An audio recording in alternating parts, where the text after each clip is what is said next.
Vamos conversar agora sobre os movimentos e as placas tectônicas.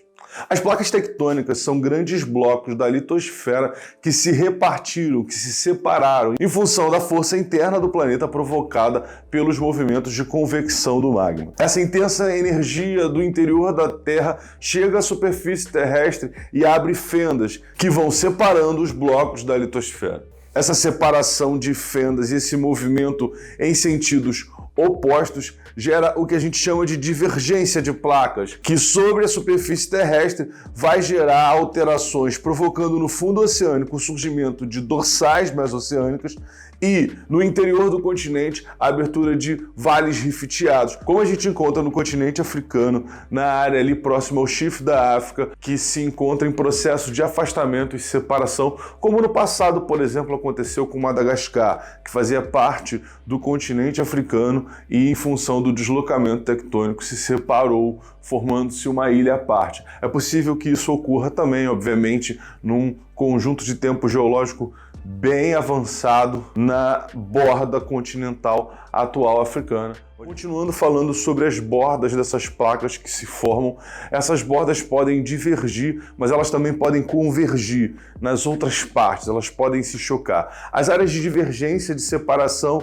onde o material magmático do fundo chega à superfície, vão ser áreas de construção de placas, porque elas vão estar renovando a estrutura e as rochas que compõem essa placa, criando uma borda de placa oceânica, inclusive, bastante densa, com metais bastante concentrados. Mas do outro lado dessa área que foi reconstruída, haverá uma área de destruição, e uma área de destruição que vai estar na convergência de placas, da borda de convergência que está se chocando para gerar fenômenos e resultados diferentes da estrutura do relevo. Então, quando a gente fala de convergência de placas continentais, por exemplo, de bordas continentais com bordas oceânicas, a gente vai ter a formação de, na área da placa oceânica, onde ela mergulha, onde ela penetra novamente ao manto, onde ela vai ser destruída nessa zona de subducção, a gente vai ter a formação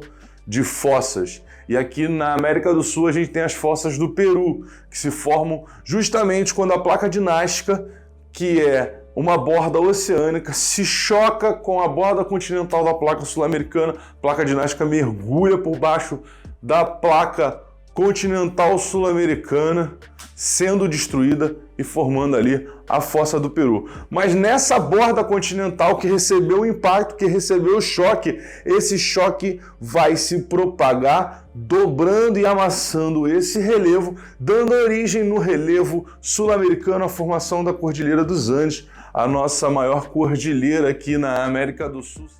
Mas existe uma cordilheira maior do ponto de vista das suas altitudes, essa cordilheira do Himalaia. E o Himalaia, como se formou? O Himalaia se forma no choque de duas massas continentais.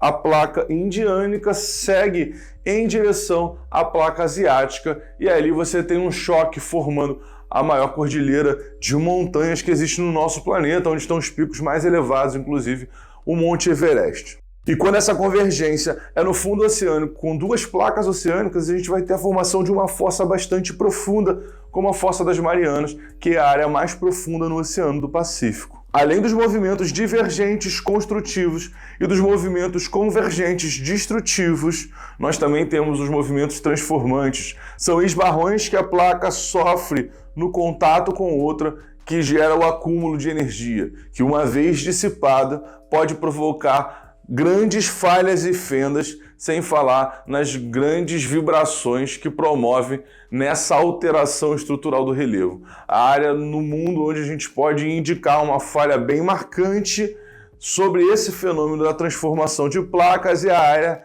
onde está a falha de San Andrés, lá a área do GTA. Além do GTA, o GTA realmente é uma representação bacana daquela região ali da costa oeste dos Estados Unidos, no estado da Califórnia. Então a falha de San Andrés é aí uma representação desse fenômeno. Na verdade, todas essas bordas vão provocar falhas, fraturas, quebras, alterações na estrutura da litosfera, alterando sim o relevo continental, também alterando o relevo do fundo oceânico.